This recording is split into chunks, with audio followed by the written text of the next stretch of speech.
नई कविता में एक छोर पर अकेले दिखाई पड़ते हैं और दूसरे छोर पर साहित्य के भीतर जो विभिन्न परिवर्तन होते हैं, छायावाद, प्रगतिवाद, प्रयोगवाद, नई कविता, ये सारी कविताओं के विशेषण नहीं, ये कहीं न कहीं कविताओं के भीतर, साहित्य के भीतर चलती हुई अंतर्निहित राजनीति के भी और परिवर्तन के भी और इसलिए इस बात को हमेशा ध्यान रखना चाहिए कि साहित्य में ही राजनीति होती है, साहित्य की भी राजनीति होती है और राजनीति, साहित्य की राजनीति वो बृहत्तर राजनीति का एक सूक्ष्म, जो कुछ भी बड़े पैमाने पर राजनीति चलती होती है उसी का सूक्ष्म साहित्य की राजनीति भी दिखाया जाता है। अत्यंत सावधानी की जरूरत इसलिए क्योंकि बहुत स्थूल रूप में नहीं होता है, झंडा पताका वैसे नहीं होता है, नारेबाजी वैसे नहीं होती है और कोई छाप नहीं रहता है कि ये कमल छाप है, ये हाथ छाप है, ये लड्डू छाप है, ये पेड़ा छाप है, ऐसा कुछ होता भी नहीं, लेकिन बड़े सूक्ष्म रूप में वो चीज होती है। और राजनीति से साहित्य के संबंध का विचारधारा से साहित्य का सिद्धांत से साहित्य कुछ उन्हीं से मुहब्बत, उन्हीं से मुहब्बत, उन्हीं से लड़ाई, ऐसा ही रिश्ता साहित्य का है। लेकिन रिश्ता मोहब्बत और लड़ाई जैसे एक साथ चलती है और वो एक रिश्ते का रूप है, वैसे ही साहित्य का भी राजनीति से इस प्रकार यानी कहने का मतलब ये कि राजनीति से जुड़कर ही उसे राजनीति विशेष की जो क्षुद्र स्वार्थ होता है उसमें जो नीचता हो, जो टूचापन, जो अभद्रता हो, जो अंधपक्षता हो, उसका शिकार उसे नहीं होता, उससे अपने को बचाए रखना, उसके भीतर अपनी आंख खुली रखना पड़ता है साहित्य और साहित्य का। उसकी भी आलोचना का जिस विचार से, जिस विचारधारा से, जिस सिद्धांत से, जिस राजनीति से वह जुड़ा हुआ है, उसकी भी आलोचना का, निर्मम आलोचना का अपना अधिकार वो हमेशा सुरक्षित रखता है और इसके बिना कोई भी रचनाकार, बड़ा रचनाकार राजनीति से साहित्य के रिश्ते को सही ढंग से नहीं जोड़ सकता। प्रेमचंद राजनीति और साहित्य से हमें इसी दृष्टिकोण से विचार करने की जरूरत है। साहित्य और राजनीति इस रिश्ते को समझते हुए, अन्यथा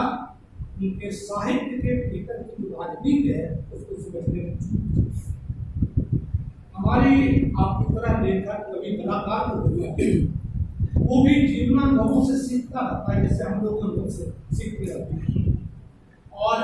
उस सीख के मुताबिक, उस अनुभव के मुताबिक उसकी राजनीतिक दृष्टि भी गतिशील बनी है। वो कहीं एक जगह ठहरा हुआ नहीं होता, झंडा पता वो आगे बढ़ता है, वो गतिशील होता है। प्रेमचंद के बारे में ये बात कह रही है। प्रेमचंद शुरुआती दौर में आर्यवादी, फिर गांधीवाद का असर हुआ, फिर समाजवाद का असर हुआ, मार्क्सवाद का असर हुआ और इन सारे जीवन दृष्टियों के प्रभाव में अलग अलग समयों में विशेष रूप से आते रहे। कुल मिलाकर यदि एक शब्द में थे तो प्रेमचंद के भीतर सुधारवाद और परिवर्तनवाद को लेकर एक सुधारवाद समझ रहे हो और परिवर्तनवाद का मतलब हुआ आमूल। तो प्रेमचंद ये शुरू से आखिर तक ये बंद किसी न किसी तरह से प्रेमचंद के दिखाई देता है। हाँ, ये जरूर है कि धीरे धीरे वे परिवर्तनवाद के ज्यादा करीब आते गए। सुधारवाद भी अंततः परिवर्तनवाद का ही एक है।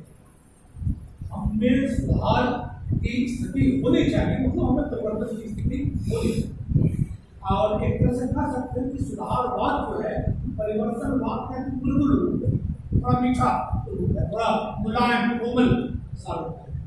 हिंसक संघर्ष के जरिए समाज के आमूल चूल परिवर्तन के पक्षपाती प्रेमचंद नहीं। और जब जाहिर है कि 8 फरवरी 1921 को गोरखपुर के चौरी चौरा कांड नहीं गोरखपुर में गांधी जी का भाषण हुई और वो दिन है 8 फरवरी 1921 और उस भाषण को सुनने वालों को देखिए और उस भाषण से प्रभावित होकर और गांधी जी के आह्वान पर 15 फरवरी 1921 यानी एक हफ्ता बाद अपनी 22 साल पुरानी सरकार से प्रेम करते हैं और ये जो 8 दिन समय लगा वो पारिवारिक कसमकस में लगा।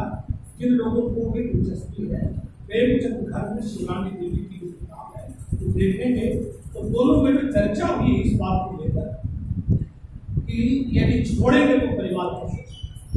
अंत में शिवरानी देवी ने कहा कि जो दिल करता और इस कसम के बाद उन्होंने वो सरकारी नौकरी छोड़ी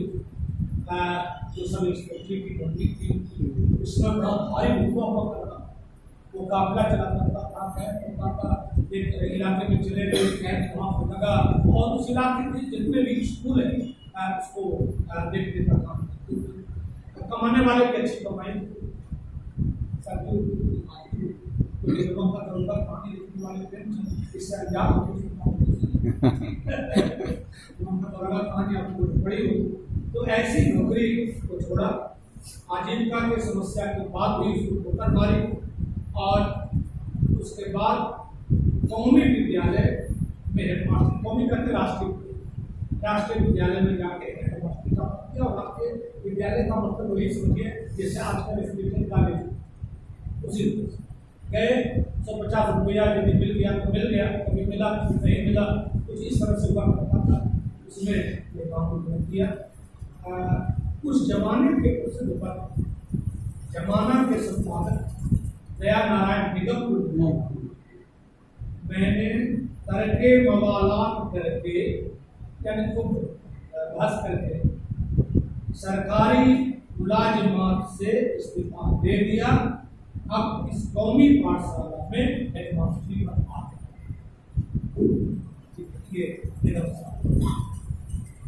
अपने इन्हीं अभिन्न मित्र दया नारायण निगम